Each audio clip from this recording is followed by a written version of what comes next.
welcome to the RDG Sports Channel. Thank you for tuning in. If you haven't done so, please hit that like button, the subscribe button, and the share button. Please, please, please, it helps the channel grow. Listen, I know I'm late to the party, but it's better to be late than never, right?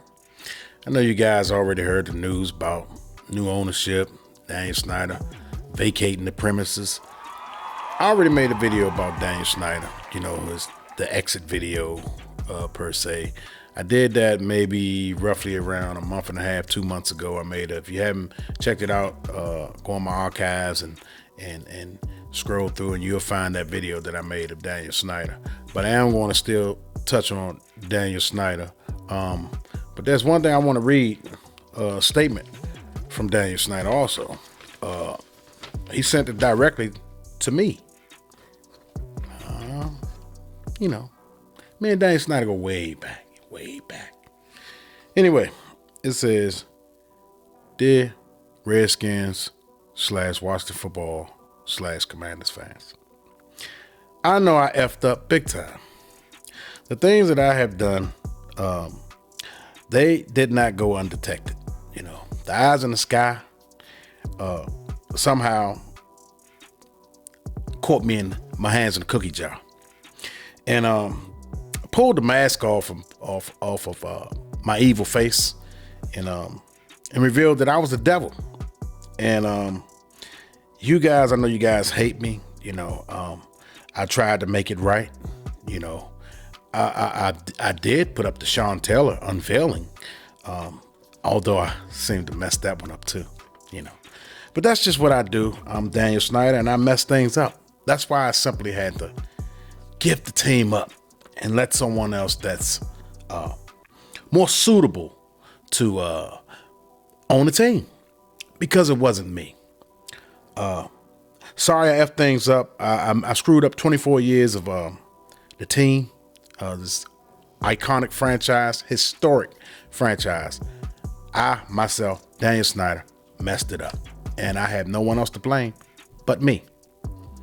If you guys can somehow forgive me, even though I know you guys are not, but if you guys somehow find it in your way to forgive me, I'll greatly appreciate that. Thanks.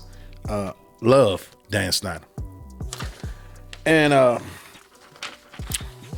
that's what the letter, his final statement letter, should have been. It should have been that.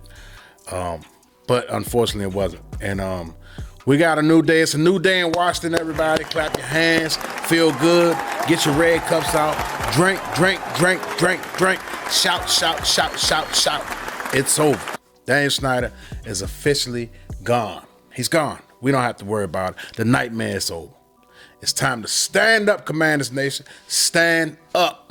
As you can see me, I'm repping my Terry McLaurin jersey.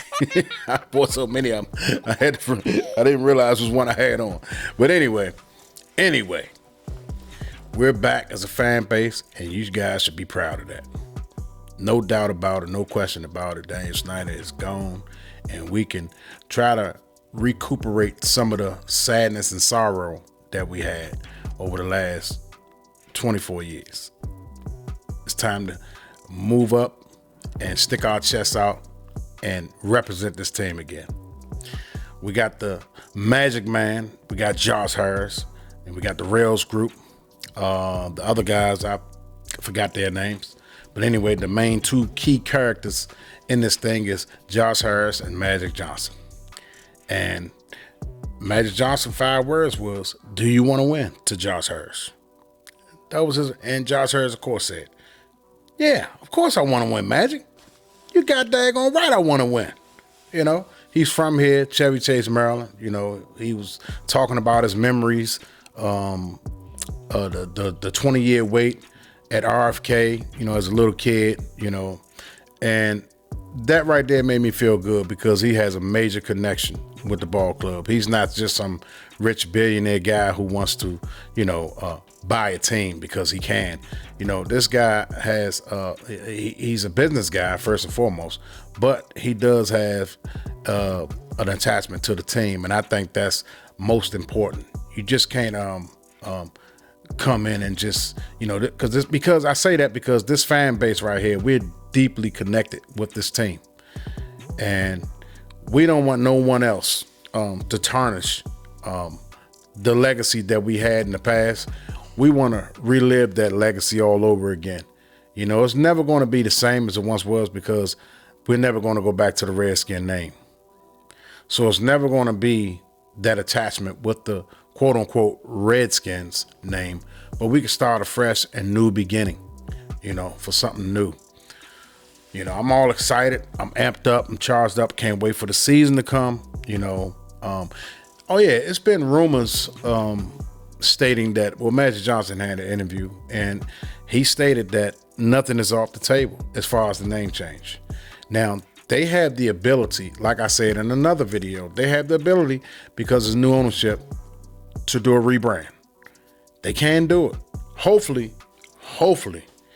they'll go with the name that the majority of the fan base wanted, which is the Redwolves.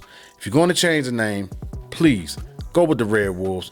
Josh Harris, Magic Johnson, you guys hear me? Please pay the man, whoever, the guy that owns the copyright to the name, pay the man whatever you got to pay him, because I'm telling you, it's going to ignite the fan base even more if you go with Redwolves. Trust and believe. Just imagine the howling at the stadium, a Monday night game, cold and frigid. Everyone is howling like wolves. Just think about that for a second. Against the Cowboys for the division. Both teams locked in at 11-6. No, 11-5. Whoever wins that game wins the division. Just think about that. So exciting. I would love for that to happen one day. But wishful thinking. Anyway, moving on. Emmanuel Forbes signed his rookie contract, and I was ecstatic about that. I guess they was waiting till everyone else signed their rookie deals, so his agent make sure that he got the best deal, which I had no problem with, and I knew that, and I understand that. That's what you're supposed to do. This is a business, it's nothing personal, strictly business, and you got to look out for his client's best interest, and I can understand that. Now, I want to talk about Dan Snyder, for a quick second here before I end this video. Dan Snyder, will go down arguably as the worst owner in all of sports. I know Donald Sterling threw out a bunch of racist stuff on the Clippers owner, but Dan Snyder, he dragged a historic franchise down the tubes, down a shithole. Let's just say it, just for lack of better words, down a shithole. He really did. He hurt a lot of us. He treated us like, especially the season ticket holders, treated them like crap. Raised the prices up on the concessions. All the things that he have done, I don't think any owner will ever do their fans like that. He raised the parking up. He did just about everything you can do because he took advantage of the love that the fans had for this team. And you don't take kindness as a weakness. But those season ticket holders, I give you guys credit. I salute you guys. You guys was the main reason why this guy had to sell a team. You guys refused to go to that stadium anymore. And when that happened, the other team's fans took over that stadium. You guys are the real MVP. If you guys didn't take that stand, and all those allegations and all those people protesting about the name and all that stuff, what really hurted him was his pockets. You guys hit him where it hurt. He couldn't recover no more. He could no longer recover. I know everyone is saying, well, he still was getting paid regardless. But the brand was getting tarnished and tarnished. He was becoming a laughing stock. It was becoming a laughing stock. And it's hard for the players to concentrate on the field when you got half the stadium, majority of the stadium in some games, was from the other team's fans. On national TV, we had a home game. The Philadelphia Eagles crowd was like It was like 70-30. They didn't, if you was just a fan that didn't watch football and you just happened to tune in and scroll onto that channel, I mean, if you was just a person that don't normally watch football, you would think the game was in Philadelphia. But instead it was in Landover. How embarrassing is that? If it gotten to that point, it was downright despicable, shameful, hurtful, embarrassing. I just couldn't sustain that in my heart. It was a couple of times I denounced the team. I'm no longer a Skins fan. That's back when they were the Skins. I'm no longer a Skins fan. It was to that point. I refused to cheer for that team for about a year. The Jim Zorn days. The Jim Zorn days. A little bit of the Jay Gruden times. You know, it was just embarrassing, man. You know, the Spurrier days.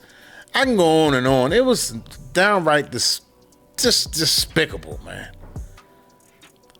So moving on, you know, hopefully, Josh Harris can't get no worse than Daniel Snyder. No one, in fact, can get no worse than Daniel Snyder. So we was already at the bottom. We only can go up to the top. We only can go here. We can never go. We already been to the bottom. We was in the trenches already. We moving on up like the Jeffersons. That's what we're gonna do. We moving up like the Jeffersons. We were Sanford and Son for a long time.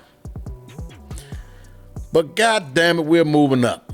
And it feels good to represent the Washington Commanders at this time. Everybody, once again, clap your hands, stand up, drink your liquor, whatever you need to do, because the Commanders are back, baby. We are back. That's what I'm talking about. That's all I got. And I thank you guys for tuning in today. Sorry I'm late, but it's better than never. Thank you for tuning in, your boy Arvadizzi Sports Channel. Please like, share, and subscribe. Catch you on the next video. Peace.